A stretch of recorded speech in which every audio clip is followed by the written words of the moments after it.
Hey everybody, this is How to Think Like Sherlock Holmes. And it's kind of ironic that I read this book because I don't know who Sherlock Holmes is. I've read a story. No, I have not read a story about him. I know Jack the Ripper, but I do not know Sherlock Holmes. I don't know if they're even connected, but I guess they're both in, the times of Europe, European 1600, 1700 times. But, how to think like Sherlock Holmes. What you want to do basically is start observing things, and the term that they used is be mindful. So be mindful of your surroundings and be mindful of what you do, because our brain, and I don't think that this is particularly true, but they said well, what the author said is that our brain has the ability to process information and learn things without even wanting us to learn them.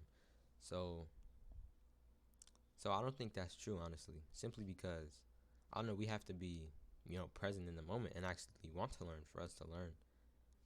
So that's why. So you know that now, that if you want to learn something, just be, you know, just be inside of it. Just actually like it. Like with me in reading these books, like I could just remember this whole book, and simply because I was really intrigued, and I really wanted to learn about the book, and I really wanted to learn how to think like Sherlock Holmes. But be mindful. So take observations of your surroundings.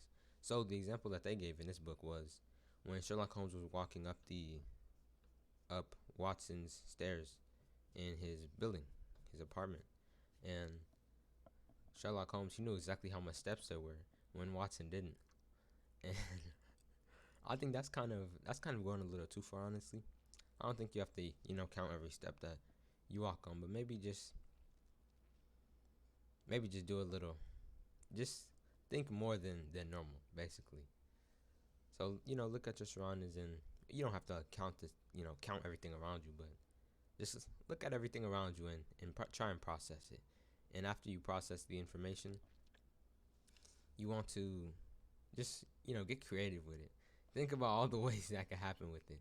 And this also goes with another another book that I made called, or book that I read called On the Answer to the Question, what is enlightenment. And that kind of goes with that, how you have to observe everything and then deduce your own, what you believe is true, basically. So that's pretty much what Sherlock Holmes does, and he just does it in a way that works, I guess. I guess it works. And the way that it works is he does so what he does is he observes, and then he imagines, and later he tries and goes through things. He tries to go through the actions, and that helps him become more confident with what he thinks happened during the situation.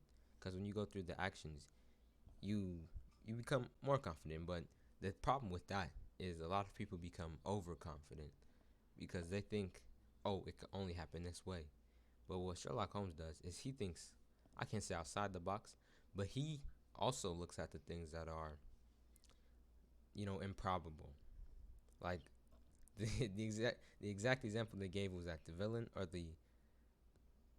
yeah, pretty much the villain of the story, he went out of the house through the roof, and no one thought of that. Everyone thought he went out from the door, the window, or from there was like a basement like window, and everyone thought he went out from one of those spaces, but instead he went out from the attic, and from a hole in the attic. And Sherlock Holmes, he was pretty much the only person to think of that, because he thought, wow, he didn't go out in any of these places. Where else could he have gone out? When everyone else was just thinking, okay, how did he get out of this place, and we don't know it.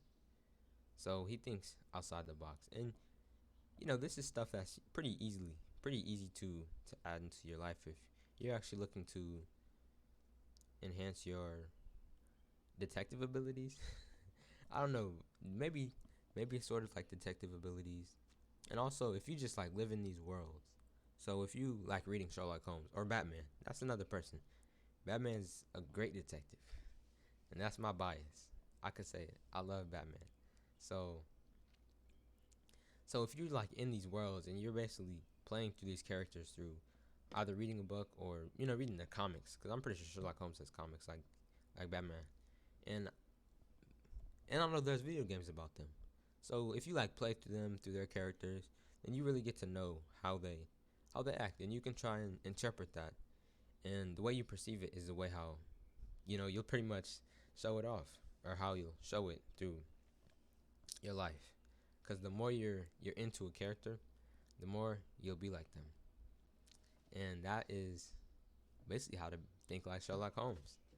You just gotta be mindful. Don't be overconfident in specific ways, and look for the improbable. So, again, that was how to think like Sherlock Holmes, the mastermind.